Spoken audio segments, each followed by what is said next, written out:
పట్టణంలో వైఎస్ఆర్సీపీ కార్యాలయాన్ని ధ్వంసం చేసిన సంఘటన మనందరం కూడా చూస్తూ ఉన్నాం. బాలకృష్ణ గారు హిందూపురంలో ప్రాతినిధ్యం వహిస్తున్నారు. ఆయన ఈ రాష్ట్ర ముఖ్యమంత్రికి బావమర్ది, మహోన్నతమైన ఎన్టీ రామారావు గారి పుత్రుడు, ఈ రాష్ట్ర ఐటీ శాఖ మంత్రి లోకేష్ కూడా మామ. ఎటువంటి సంకేతాలు ఇస్తున్నారండి ఈరోజు హిందూపురంలో వీళ్ళు? ఆయన నిజ జీవితంలో ఏం సాధించాడని ఈరోజు ఇంతటి దౌర్జన్యానికి పాల్పడ్డాడు? సినీ జీవితంలో ఆయన హీరో కావచ్చు, నిజ జీవితంలో ఆయన విలన్లా ప్రవర్తించాల్సిన పరిస్థితులు ఏర్పడినాయా? ఎందుకు హిందూపురంలో ఇంతటి దారుణమైన పరిస్థితి? ప్రశాంతంగా ఉండే నగరం ఇది. బెంగళూరుకి అతి దగ్గరలో ఉంటుంది. ఇక్కడ జనజీవనం అంతా కూడా చాలా ప్రశాంతంగా ఉంటారు. ఏనాడు ఇటువంటి సంఘటనలు ఇక్కడ జరగలేదు. మొట్టమొదటిసారి చూస్తూ ఉంటే ఒక మహిళ వైఎస్ఆర్సీపీకి ఇక్కడ ఇన్ఛార్జిగా ఉన్నారు. బాలకృష్ణ గారి పైన పోటీ చేసింది ఒక మహిళ. ఆమె ఆఫీసును మీరు ధ్వంసం చేస్తారా? ఇంతకంటే దౌర్భాగ్యం ఇంకొకటి ఉందా? ఇలాంటి లక్షణాలు మీకు ఎక్కడి నుంచి వచ్చాయి? ఈ కల్చరేనా మీకు మీ పెద్దవాళ్ళందరూ కూడా ఇచ్చింది? ఈ ప్రభుత్వం ఇట్లాంటివి ఆదేశిస్తుందా? చంద్రబాబు నాయుడు గారి ప్రభుత్వం ఈరోజు కక్ష సాధింపు వైపు పయనిస్తుంది అని అందరికీ తెలుసు. అందరిపైన అక్రమ కేసులు పెడుతున్నారని కూడా అందరికీ తెలుసు. అరాచకాలు ఎక్కువైపోయినాయి. దౌర్జన్యాలు, భూ ఆక్రమణలు, ఇసుక దందాలు, ఆఖరికి ప్రభుత్వంలో ఉన్న ఆస్తులను కూడా ప్రైవేట్ వాళ్లకు ఇచ్చే ఒక ప్రక్రియ. ఇంత దారుణమైన పరిస్థితి ఈరోజు ఈ రాష్ట్రంలో ఈ ప్రభుత్వం నడిపిస్తూ ఉందంటే దానికి ఈరోజు ఈ సంఘటన పరాకాష్ట.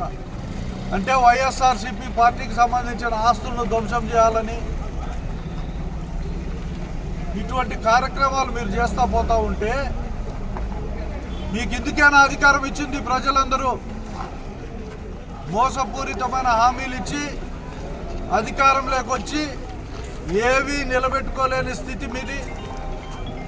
ఈరోజు ప్రజలను డైవర్ట్ చేసేదానికోసం, ప్రజలను తప్పుదారు పట్టించే దానికోసం మీరు పత్రికలను 2-3 పత్రికలను పెట్టుకొని, ఛానళ్లను పెట్టుకొని ప్రజలను తప్పుదావ పట్టించే కార్యక్రమం ఒక పక్క నిర్విరామంగా ఒక పక్క చేస్తూ ఉంటే, ఇంకో పక్క మీ శ్రేణుల చేత ఈ దౌర్జన్యాలు చేసే కార్యక్రమాల. ఎవరు ఏది సోషల్ మీడియాలో మాట్లాడినా వాళ్ళ ఇళ్ల మీదకి పోతాం, వాళ్ళ ఆస్తులు ధ్వంసం చేస్తాం, వాళ్ళని చంపుతామని చెప్పి బెదిరించిన సందర్భాలు ఎన్నో ఉన్నాయి. ఎవరు ఏం మాట్లాడినా కూడా అక్రమంగా ఒక కేసు పెట్టి, ఏదో ఒక కేసు పెట్టి అయినా సరే, లింక్ పెట్టి అయినా సరే లోపలికి పెట్టే పరిస్థితులు చూస్తూ ఉన్నాం. ఇటువంటి పరిస్థితి ఈరోజు ఈ ప్రభుత్వానికి ఉంది. మీరు ఈరోజు ఇక్కడున్న మహిళా అభ్యర్థి ఎవరైతే పోటీ చేసినారో ఈ ప్రభుత్వం ఏమి సమాధానం చెప్తుంది అని చెప్పి నేను డిమాండ్ చేస్తున్నాను. ఆమె ఆస్తి ధ్వంసమైంది.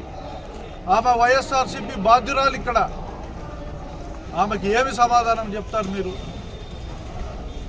ఇంత నీచ సంస్కృతిని ప్రమోట్ చేస్తున్నారే, భవిష్యత్తులో ఇవన్నీ పునరావృతం కావా అని చెప్పి కూడా నేను ప్రశ్నిస్తున్నాను. ఇప్పటికైనా క్షమాపణ చెప్పాలా బాలకృష్ణ గారు? ఈ ప్రభుత్వం క్షమాపణ చెప్పాలా? ఇటువంటి కార్యక్రమాలు మళ్ళా జరిగితే ఏ ఒక్కరిని కూడా వదిలిపెట్టే సమస్య లేదు అని చెప్పి కూడా ఈ సందర్భంగా తెలియజేస్తాను. ఆస్తులు ధ్వంసమైతే మేము విచారణకు కూడా రాకుండా, చూసేదానికి కూడా రాకుండా ప్రతి ఒక్కరిని హౌస్ అరెస్ట్ చేయడం, దారులలో కాపలా కాసి వాళ్ళందరినీ కూడా ఎక్కడికక్కడ పోలీస్ స్టేషన్లలో ఆపేయడం చూస్తూ ఉంటే ఈ ప్రభుత్వం ఒక పిరికి పంద ప్రభుత్వం. వీళ్ళు అన్ని సత్యాలను దాచాలని ఉన్నారు.